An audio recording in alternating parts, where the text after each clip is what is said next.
Genesis. I've had a lot of conversations with a lot of people about the subject of AI. And when I read your book and I've watched you do a series of interviews on this, some of the quotes that you said really stood out to me. One of them I wrote down here, which comes from your book, Genesis. It's on page 5. The advent of artificial intelligence is, in our view, a question of human survival. Yes, that is our view. So why is it a question of human survival? AI is going to move very quickly. It's moving so much more quickly than I've ever seen because of the amount of money, the number of people, the impact, the need. What happens when the AI systems are really running key parts of our world?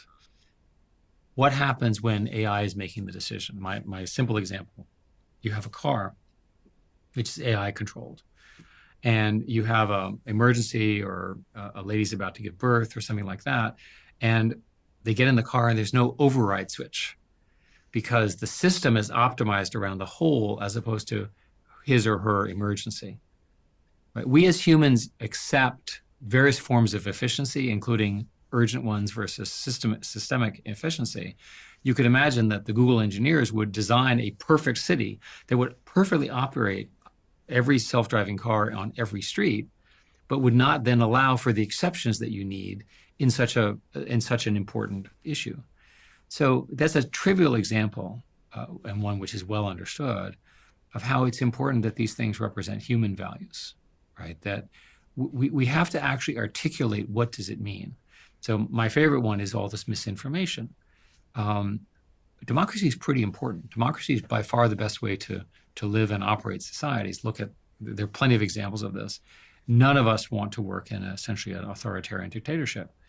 So you better figure out a way where the misinformation components do not screw up proper political examples. Another example is this question about teenagers and their mental development and growing up into these societies. I don't want them to be constantly depressed.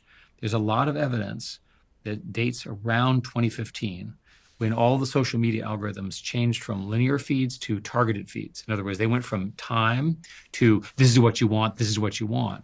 That hyper focus has ultimately narrowed people's political views, as we've discussed, but more importantly, it's produced more depression and anxiety.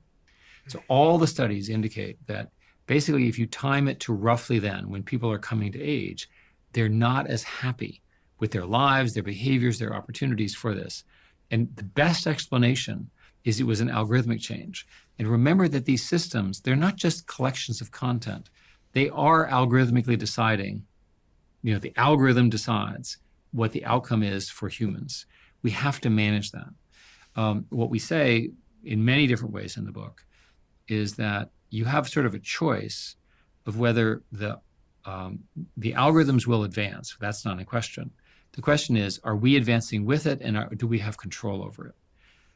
There are so many examples where you could imagine an AI system could do something more efficiently, but at what cost, right? I should mention that there is this discussion about something called AGI, artificial general intelligence. And there's this discussion in the press among many people that AGI occurs on a particular day, right? And this is sort of a popular concept that on a particular day, 5 years from now or 10 years from now, this thing will occur. And all of a sudden, we're going to have a computer that's just like us, but even quicker. That's unlikely to be the path. Much more likely are these waves of innovation in every field. Better psychologists, better writers. You see this with ChatGPT already. Better scientists. There's a notion of an AI scientist that's working with the AI real scientists to accelerate the development of more AI science. People believe all of this will come, but it has to be under human control. Do you think it will be? I do. And part of the reason is I and others have worked hard to get the governments to understand this.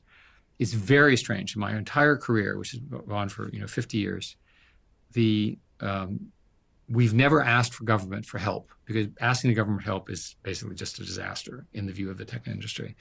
In this case, the people who invented it collectively came to the same view that there need to be guardrails on this technology because of the potential for harm. The most obvious one is, how do I kill myself? Give me recipes to hurt other people, that kind of stuff.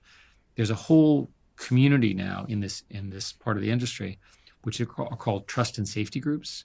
And what they do is they actually have humans test the system before it gets released to make sure the harm that it might have in it is suppressed. It literally won't answer the question.